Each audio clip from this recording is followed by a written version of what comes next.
Warahmatullahi wabarakatuh. Sobat semua, apa kabar? Yang menggembirakan hari ini bahwa sudah ada titik terang pencairan tahap 3. Jadi, isu mengenai PKH tidak cair-cair sudah terjawab bahwa pelaksanaan pencairan sudah semakin dekat. Nah, teman-teman, apakah sudah ada penjadwalan di minggu terakhir Juli ini? Sebagaimana topik tadi bahwa sudah ada titik terang pencairan PKH tahap 3. Kapan tepatnya? Bagaimana berita lengkapnya? Ikuti terus videonya sampai tuntas agar tidak menimbulkan gagal paham dan kebingungan. Namun teman-teman yang baru menemukan channel ini, saya ucapkan selamat datang dan selamat bergabung, dan mari bersama kembangkan channel ini dengan klik subscribe dan lonceng notifikasinya agar selalu terhubung dengan berita terbaru, aktual dan mendidik dari channel PKH Reportase. Baik teman-teman, sebagaimana topik kita kali ini, sudah ada titik terang penjadwalan pencairan PKH. Akan segera disusun berdasarkan hasil rapat antara Bank Indonesia (BI) dan Bank Himbara dan tentunya pihak Kementerian Sosial.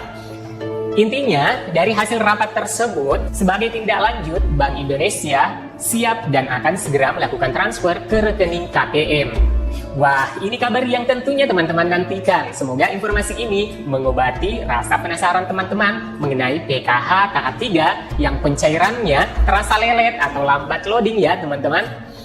Hanya saja teman-teman perlu memahami bahwa persiapan penyaluran akhir bulan itu tidak berarti besok harus tercairkan. Karena proses transfer itu membutuhkan tahapan-tahapan, mulai dari persiapan data KPM berupa DMBA yang dinyatakan layak lanjut pada PKH tahap 3. Kemudian setelah data siap, Kementerian Sosial menyerahkan ke pihak bank untuk dilakukan pemeriksaan rekening, dan selanjutnya rekening yang aktif akan dilanjutkan proses pemindah bukuan.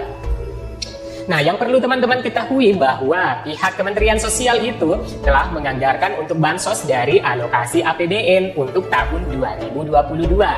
Nah, berapa besaran jumlah anggaran bantuan sosial, baik itu PKH maupun BPNT dan PBI, anggarannya sudah siap dan tersimpan pada kas negara. Jadi, semua anggaran APBN termasuk dana bantuan PKH itu disimpan dalam rekening yang disebut dengan Rekening Kas Umum Negara atau RKUN, di mana semua lalu lintas uang masuk dan uang keluar diatur dan dikelola oleh Menteri Keuangan sebagai bendahara umum negara. Kas negara ini ya disimpan dalam rekening di Bank Sentral, dalam hal ini Bank Indonesia atau BI. Jadi ketika teman-teman nantinya terpilih sebagai KPM PKH yang di-SK-kan sebagai KPM tahap 3, berarti namanya masuk dalam DMBA, SPM atau Surat Perintah Membayar yang memuat nama-nama semua penerima manfaat PKH tahap 3. Tapi teman-teman perlu memahami, meskipun dalam hal ini Bank Himbara sudah siap melakukan transfer pada akhir bulan ini, ada tahapan-tahapan yang harus dilalui dalam proses pemindah bukuan hingga saldonya masuk ke rekeningnya teman-teman. Jadi tidak serta-merta bahwa Kementerian Sosial siap menyalurkan dan bank pun sudah menyatakan siap melaksanakan transfer. Namun teman-teman perlu memahami proses ini agar tidak gagal paham mengapa bantuan itu terasa lelet masuknya. Jadi tahapannya begini ya teman-teman, Kementerian Sosial melakukan konfirmasi data atas rekening KPM PKH kepada bank penyalur melalui aplikasi online monitoring sistem perbendaharaan dan anggaran negara atau OMSPAN. Nah, hasil konfirmasi data atas rekening KPM PKH meliputi pengecekan. Yang pertama, pengecekan nama pemilik rekening KPM PKH. Yang kedua, nomor rekening KPM PKH. Yang ketiga, nomor induk kependudukan NIK KPM PKH. Yang keempat, nomor kepesertaan KPM PKH. Nah, selanjutnya, setelah Kementerian Sosial melakukan konfirmasi data KPM yang telah melalui pengecekan nama pemilik rekening, nomor rekening, NIK, dan nomor kepesertaan, maka bank menindaklanjuti dengan melakukan konfirmasi data atas KPM PKH. Nah, melalui sistem perbankan berdasarkan data rekening yang telah dikirimkan kepada Kementerian Sosial melalui aplikasi OMSPAN. Nah, dan yang berhasil melalui tahapan pengecekan dari bank ini disebut dengan berhasil on-spam, dan yang memiliki data tidak sesuai hasil pengecekan nama pemilik rekening, nomor rekening NIK, dan nomor kepesertaan, maka statusnya adalah gagal on-spam. Selanjutnya, hasil pengecekan bank ditentukan status rekening KPM, apakah bisa rekening KPM aktif atau tidak aktif lagi. Nah, proses tidak berhenti sampai di situ ya teman-teman. Ada kelanjutan, yaitu setelah pihak bank melaporkan rekening KPM aktif ini, selanjutnya pihak bank melaporkan kembali pemeriksaan rekening KPM yang aktif. Selanjutnya Kementerian Sosial akan membuat SP2D yang berisi data nama semua penerima manfaat PKH tahap 3 dan jumlah besaran nominal bantuan per KPM. Dan selanjutnya dibuatkan SK penetapan KPM. Setelah di SK-kan dengan lampiran SP2D atau surat perintah penyaluran dana itu sebagai dasar bank melakukan transfer ke rekening teman-teman.